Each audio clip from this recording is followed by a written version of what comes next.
I didn't mean to say it. God knows if I could snatch the words out of the air and swallow them whole I would have. But it was too late. The second they left my lips, I saw the shift in his eyes. The man who once looked at me like I was his home, now staring at me like a stranger. And all he did was lean down, press one soft kiss against my forehead, and walk out the door. That's how my husband left me. Not with a fight, not with screaming, but with silence so sharp it cut deeper than any blade. We had been married for 8 years. Daniel wasn't perfect, no man is, but he was steady. He was the kind of man who remembered how I took my coffee, who warmed up the car for me in winter, who never forgot an anniversary.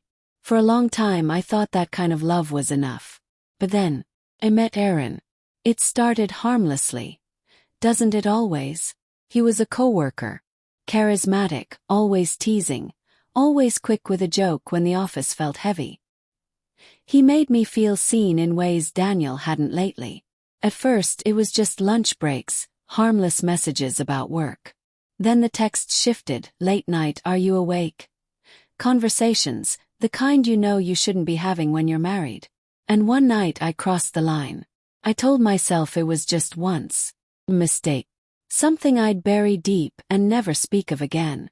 Daniel didn't deserve the truth. And I convinced myself silence would protect him. But guilt is a strange poison.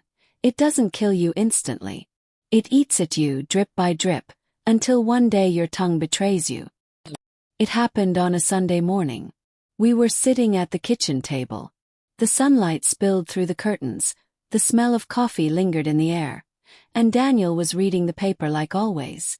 Something so normal, so achingly familiar. But inside me chaos churned. He looked up at me, smiled, and said, "You're quiet today. Something on your mind." And that's when it happened.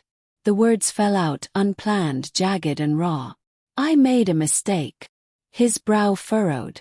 What kind of mistake? My heart pounded. My hands trembled against the coffee mug. I could have lied. I could have laughed it off. But some dark part of me wanted him to know. Maybe even wanted to be punished for what I'd done. I slept with someone. The silence that followed was louder than any scream. Daniel didn't move at first. He just stared at me, his lips parting slightly like he was trying to breathe through water. Then slowly he set the newspaper aside, folded it neatly, and pushed his chair back. I expected rage, accusations, maybe even something breaking against the wall. But he didn't yell. He didn't curse. He walked around the table, stopped in front of me, and looked down with eyes that were both shattered and resolute. Then gently, too gently, he leaned down and kissed my forehead. And without a word, he grabbed his jacket and left. The sound of the door closing behind him was the loneliest sound I've ever heard. I sat there, frozen, my confession echoing in my head like a death sentence. Hours passed, but I couldn't move. His coffee grew cold.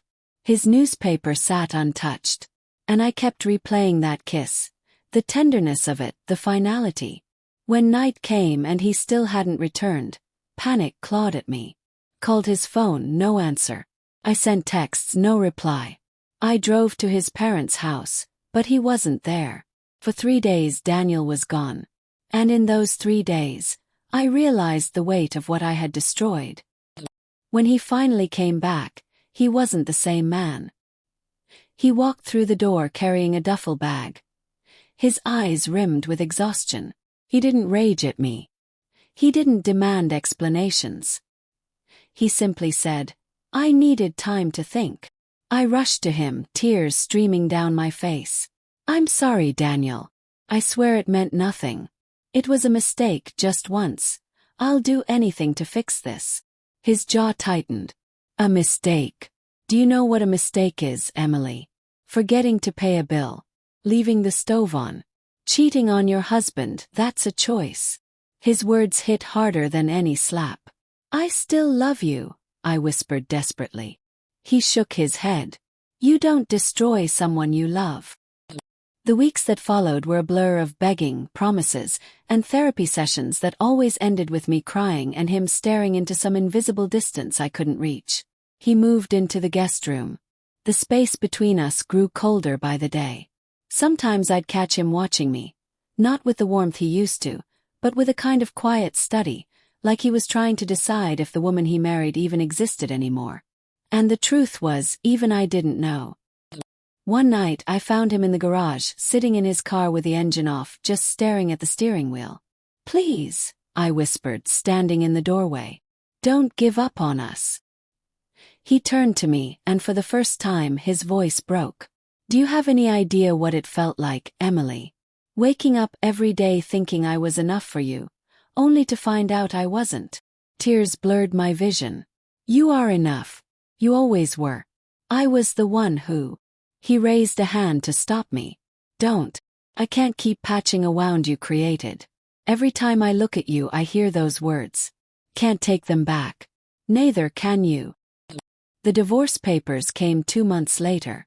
He didn't throw them at me. He placed them on the counter, neat and quiet, just like the folded newspaper that morning. "This isn't revenge," he said softly. "This is survival. For me." I begged, I pleaded. I swore I'd spend the rest of my life proving my love. But he had already made his decision. With one final kiss on my forehead, just like the first day he walked away, he left for good. It's been a year now. I still wake up sometimes expecting to hear his footsteps in the hall. His voice calling out, "Coffee's ready." I still check my phone hoping for a message that never comes. People tell me I'll move on, that time heals. But time doesn't erase the memory of the man who loved me with everything he had. Until I broke him. I ruined us with one mistake. And worse, with the words I couldn't take back.